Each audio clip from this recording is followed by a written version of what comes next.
Once I made that second video, I was addicted to a new thing, and it was freedom. It was creative freedom. It wasn't perfectionism, and it changed my whole life. I had spent like 37, 38 years slave to this idea that whatever I did, whatever I devoted myself to, whatever I made and shared with the world needed to be a certain way that had a certain significance. But it doesn't have to be that serious, and it doesn't have to be that binding. Ultimately, creativity thrives in the unknown when we haven't made all of the decisions in a vacuum of perfectionism. Creativity thrives when you are free and when you are playing and when you let yourself breathe. I'm building this thing that I care so deeply about and that I believe in with every cell of my body. And it's called Undone and In Bloom. It's a creativity framework and community that I've been cultivating. And it was kind of born out of starting this channel. You can go back and look at the first video. It was just like riddled with perfectionism, and I had memorized all the lines. I had rewritten the script over and over and over. I was still really locked into that space of demanding this perfect thing every time I created something, and it had a fucking chokehold on me. I mean, I was kind of breaking out of it when I made that video, but I was still bound by it. I wasn't free creatively. And I wanted to make another one for months, and I didn't, because that pressurized system I had put myself inside of when I made that first video, it was so not fun that I didn't want to do it again. So then I made my second video, which was like this revelatory experience. I was like bumbling and fumbling over everything, and I just wanted to make a fucking video. And I had this like moment where it was like, just include all the not knowing and the mess and the imperfection. So then I did.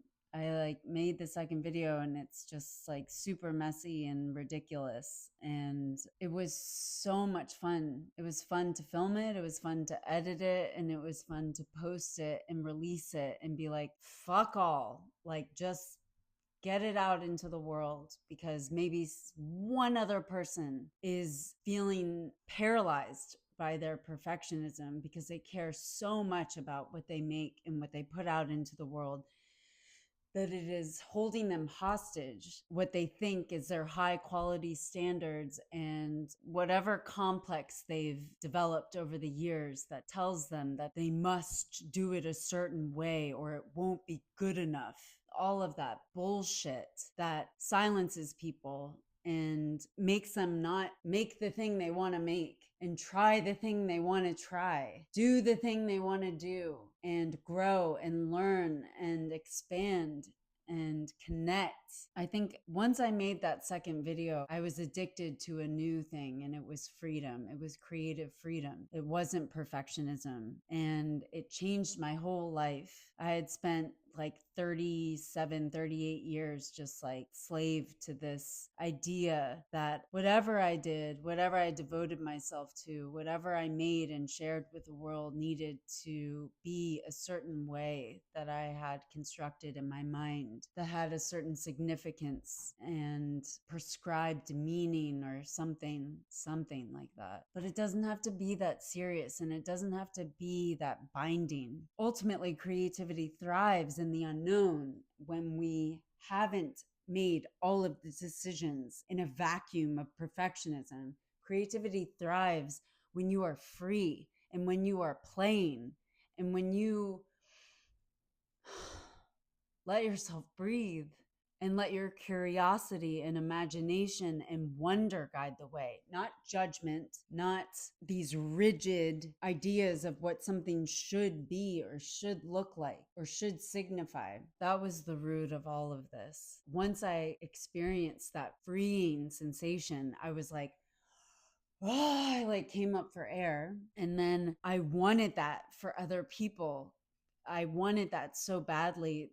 that I just kept making these really messy, imperfect videos. And I called it Project Imperfect. And I was like, I'm just gonna use this as an exercise. I'm gonna use this video making context as a tool to practice creative freedom, to practice being messy and imperfect and saying fuck it and just making something and releasing it without censoring, without overworking into something that had no life left in it anymore.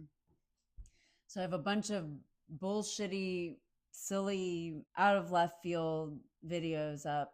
And it was the exercising of that messy, imperfect muscle that kind of enlivened me and solidified my belief, no, my conviction, my knowledge, my learned experience knowledge that creative freedom could bring such fulfillment in spaces where only self-judgment lived before. So I kept going, and eventually I decided I wanted to create a more established space for other people to experience the same thing. And since I know from decades of experiencing the former way of being in the world, I know it takes time. I know it takes support and encouragement and connection with other people who are interested in allowing their creativity to lead the way. So I had this thought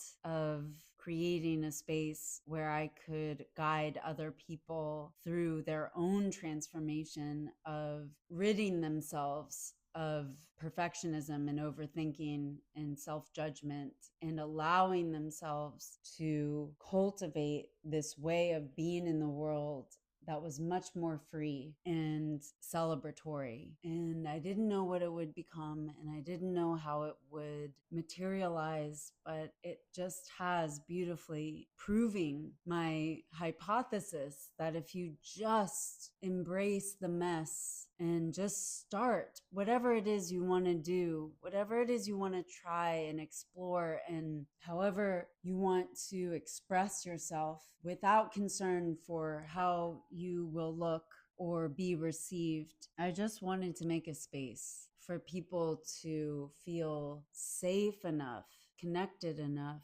and inspired to explore their creativity in a way that would help them remember who they were. And I've done it, and I'm sharing it now with you all and whoever may benefit from connecting with other people who want to embrace their creativity and want to feel free from perfectionism and the internal or external demands that would have them not say anything at all or not follow their creative instincts. So we're doing it with Undone and In Bloom. And if you are interested in joining Undone and In Bloom, or just learning more about the work we're doing, you can click on the link in the description below and I'll be in touch. Thank you for being here, and I'll see y'all in the next one.